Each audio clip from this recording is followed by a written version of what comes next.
If y'all are going to make up alternate realities, I beg of you to make up something more interesting than this. Because once again, evangelical Christians are lying to you. White evangelical Christians want to be persecuted so badly that they have fabricated an entire history of the system of education coming after their precious document, and it never happened. For more context on this, you can Google Trump Bibles or go back and see the videos that I did. Ryan Walters, the superintendent of public education in Oklahoma, requisitioned a bunch of Bibles with founding documents in them, central to the foundation of the U.S. government. So the Declaration of Independence and the Constitution. Ryan Walters says every single classroom should have a Bible in it. And specifically, they're going to use them in AP government courses to teach the curriculum. And I have a big problem with this because, as I have said before, and I am sure as I'm going to have to say many, many more times, the founding fathers weren't really that concerned with religion.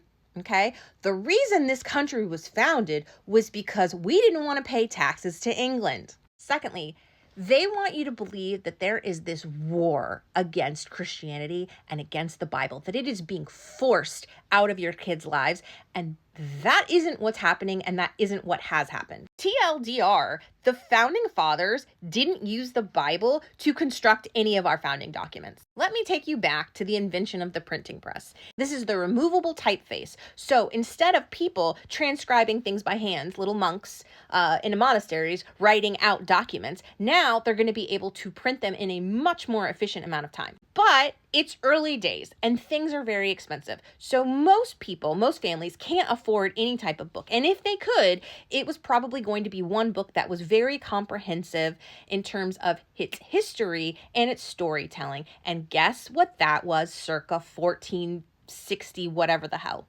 The Bible. Remember, most people at this time were illiterate. They couldn't read. So maybe there's one person in the family or one person in the community that can sit down and read stories to people in the dark. The Bible was utilized because it was an efficient tool for storytelling and some ancient history, but as the printing presses evolved and printing became more efficient and more accessible for people, they abandoned things like the Bible and went for real literature and real historical documents. By the time the founders come along, people have the ability to afford more than just one book for their household, and more people can read. The government doesn't take these books away from people. The government doesn't take the Bible away, but what it realizes is that the Bible is not appropriate for curricular instruction going forward. Specifically in the 20th century, when they realized that, hey, mandating the instruction of the Bible is a flagrant violation of the First Amendment because the government will not establish any type of religious doctrine. Schools didn't use them for daily instruction. That doesn't mean that Bibles weren't allowed in the classroom,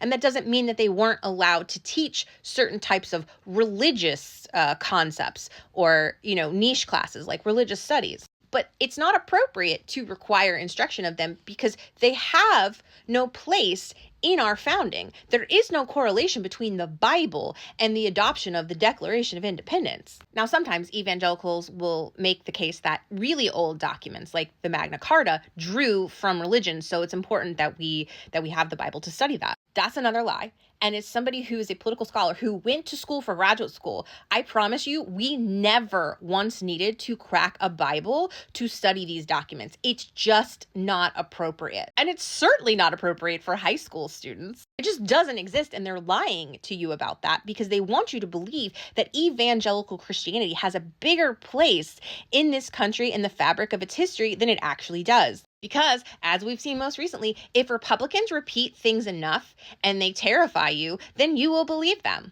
Or at least half of you will. Nobody's trying to take your Bibles away. Nobody's trying to take prayer out of public schools. But what they're saying is mandating that is inappropriate, and it's a violation of the First Amendment, because it is. And you trying to terrify people into believing that their religion is threatened is gross. But you trying to convince people of an alternate history that never happened is even grosser.